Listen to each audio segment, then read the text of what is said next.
Bonjour à tous et bienvenue sur Science Manga. Alors aujourd'hui est une vidéo spéciale, donc montage spécial. Et aussi j'avais envie d'en parler, donc je me fais plaisir, c'est une réaction à chaud après la fin de Fairy Tail. Oui, Fairy Tail, j'étais un grand fan de Fairy Tail. Et c'est une œuvre qui m'a plu au début. J'aimais beaucoup Fairy Tail, mais m'a très vite déçu et m'a très vite fait chier. Et malheureusement, l'auteur a fait d'énormes erreurs. Et on va voir si Fairy Tail restera un chef-d'œuvre ou plutôt finira dans les méandres des mangas. Alors, tout commence avec Fairy Tail il y a plus de 11 ans de ça. Fairy Tail, c'est quoi? C'est l'histoire de mages qui vivent dans une guilde, qui font des missions et qui voyagent à travers le monde. C'est un peu tout bête, c'est un peu à la Monster Hunter. Donc, on suit les aventures d'un mec avec des cheveux roses qui s'appelle Natsu et plus précisément de son amie Lucy qui narre l'histoire. Le truc était bien à la base, le concept était sympa, ça donnait envie, il y avait un background derrière les personnages. Moi j'aimais beaucoup Fairy Tail, franchement, jusqu'à l'île de Tenrujima. D'ailleurs attention les gens, il y aura du spoiler, donc si tu veux découvrir Fairy Tail, je t'invite à quitter la vidéo, à regarder les épisodes et à revenir voir cette vidéo quand tu auras fini, dans quelques semaines. Mais franchement, je trouvais que le manga avait pas mal de potentiel, il avait beaucoup de promesses, il y avait pas mal de choses intéressantes. Le souci c'est que le manga s'est vite cassé la gueule. C'est-à-dire qu'il y a eu la première partie, jusqu'à les 7 ans de Tenrujima. Tout était assez bon. Il y avait un background, il y avait des explications, il y avait une certaine quête, et ça allait bien. Puis après, il y a eu cette boucle, cette coupure de 7 ans. Et cette coupure de 7 ans a détruit le manga. Pourquoi le manga a été détruit? Tout simplement parce que le manga a commencé à sombrer dans des travers. Et c'est parti dans une série Z nanar, avec une histoire de « Oh mon dieu, il y a des dragons qui sont venus du passé et qui vont tous nous buter !» Après, il y a des histoires d'incohérence temporelle, je vous explique même pas, c'est un gros bordel. Et pour continuer la folie, c'est aussi qu'il n'y a quasiment pas de méchants dans Fairy Tail. Les vrais méchants, il y a eu un démon, ok, il y a eu 2 ou 3 petits monstres, ok, mais quasiment tous les méchants dans Fairy Tail sont en fait gentils. Même le grand méchant Acnologia, oui parce que les dragons ils ont tué des gens, alors moi j'ai décidé de tuer tous les dragons, mais après j'ai décidé aussi de tuer des gens. Mais franchement, c'est dommage. Et le grand mage noir Zeref, qui en fait est un pauvre ado immortel dépressif. Le mec il avait un potentiel de fou. Et on l'a gâché en disant ouais écoutez je suis juste un petit peu émo, j'arrive pas à mourir donc j'ai créé des monstres et ces monstres là devaient me tuer mais ils ont pas réussi à me tuer mais ils ont foutu la merde. Mais t'as tué plein de gens mec, donc logiquement t'es quand même un meurtrier et quand même un salaud d'une certaine façon. Mais bon, l'auteur a décidé que il était à la fin, il méritait la rédemption. Et c'est ça le problème. Alors que l'auteur, et c'est ça qui n'est pas pardonnable, a fait une autre œuvre. Et c'est la suivante. Je veux bien sûr parler de Fairy Tail Zero. Et Fairy Tail Zero était super bien. Franchement, j'ai aimé du début jusqu'à la fin. Franchement, l'œuvre était propre. Ça a duré pas très longtemps, mais c'était propre. Et franchement, si Fairy Tail avait été comme ça aurait été génial. Le souci, c'est que malheureusement, l'auteur est parti dans des clichés. Les personnages de Fairy Tail féminines, surtout, elles sont toujours à poil. Il y a toujours du ecchi. Et le ecchi, je suis pas contre. Mais à petite dose, quand on te montre des boobs tout le temps, au bout d'un moment tu regardes pas et tu te dis putain vite, allez on passe à ça. Parce que franchement, trop de boobs tue le boobs. Et c'est triste à dire, mais franchement, Fairy Tail n'avait pas besoin de ça pour être une œuvre majeure. Elle n'avait pas besoin de tout ce fanservice. Et encore, je vais vous parler d'autre chose, qui va vous énerver peut-être certains. Mais c'est la vérité malheureusement. Un arc de Fairy Tail se résume en quelques points. C'est horrible à dire, mais c'est tout le temps la même chose. Et me dites pas, non mais il y a eu juste Tenrujima. Oui c'est ça, c'est juste l'exception à la règle. Mais sinon, c'est toujours la même chose.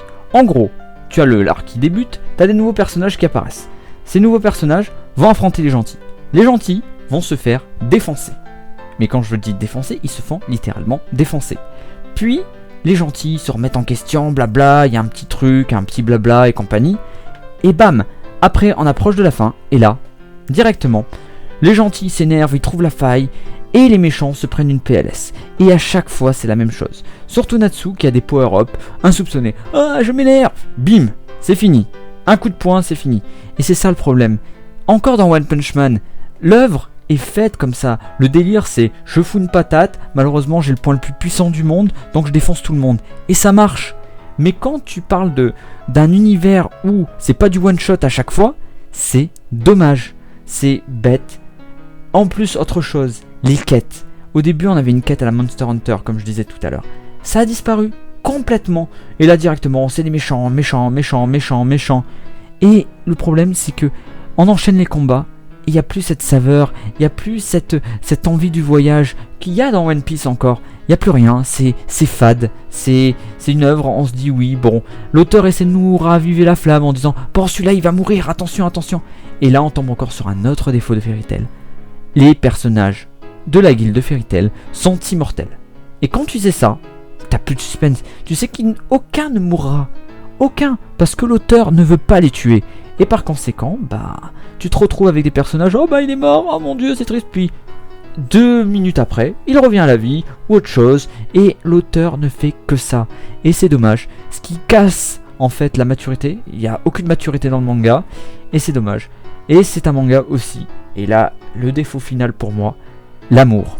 L'amour c'est important. Dans un manga, avoir des relations, ça permet des fois de s'identifier et de s'investir dans un personnage. Malheureusement, le personnage de Natsu, c'est un personnage qui n'évolue pas. Mentalement, Natsu n'évolue pas vraiment. Natsu, il reste toujours le même, il ne change pas. Et c'est dommage, parce que il aurait pu évoluer dans un sens qui aurait pu être plus intéressant. Mais malheureusement, l'auteur a décidé que Natsu resterait le même. Et il n'y a aucune évolution sur le personnage qui est l'un des personnages principaux.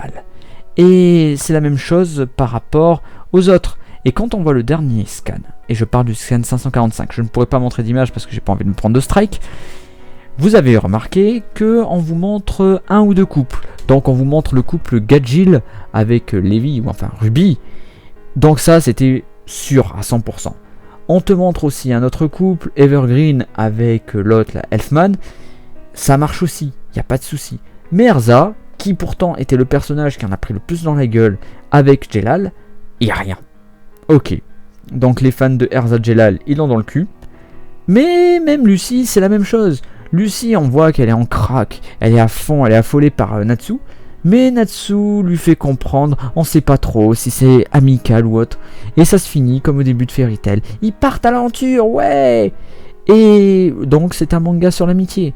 Et là on va parler de la dernière phase. Et je vais finir avec ça, parce que bon, j'ai pas envie de faire une critique qui dure 20-30 minutes. Voilà, je vais passer sur cette phase-là. Donc la continuité. Et oui, Fairy Tail malheureusement s'est cassé la gueule petit à petit. Et les Japonais l'ont complètement délaissé. Étant donné que même Dragon Cry, le film, s'est complètement vautré au Japon. Alors qu'en France, oui, le plus gros consommateur au monde de Fairy Tail, c'est la France. Et ça me fait mal, parce que je me dis que Fairy Tail aurait pu être une œuvre majeure du manga, et montre que malheureusement, à un moment donné, il fallait s'arrêter, et Mashima s'est arrêté un peu trop tardivement. Le dernier arc, par exemple, est une catastrophe, et franchement, quand on voit les fins qui auraient pu arriver, franchement, c'est du gâchis. Et c'est pour ça que moi, personnellement, Fairy Tail, je le recommande. Je le recommande en tant que manga pour débutants, on va dire ça, mais ce n'est pas un manga qui restera dans les annales. Pour moi, Fairy Tail, malheureusement, c'est un manga qui a eu sa période de gloire, mais maintenant, vaut mieux passer à autre chose. Et franchement, pour ça, je ne regarderai plus les œuvres de Mashima, parce que pour moi, c'est une déception. Et un auteur qui ose faire ça à son public, je sais pas pour vous, mais moi, la prochaine œuvre, j'ai pas envie de la regarder. Alors peut-être c'est con, peut-être c'est stupide, mais c'est mon avis. Sur ce, j'espère que cette vidéo vous a plu. Bon ça a été un avis rapide, hein. Et donc ne vous inquiétez pas, c'est un montage un peu fainéant-schnaps. De toute façon, je pense que peu de gens regarderont cette vidéo, donc c'est pas trop grave en soi. Sur ce, voilà, peut-être un de ces quatre une nouvelle vidéo, ou peut-être jamais, j'en sais rien. Ça dépendra de ma motivation et de l'évolution de la chaîne. Je vous fais de gros bisous, et voilà, à plus, hein. Ciao.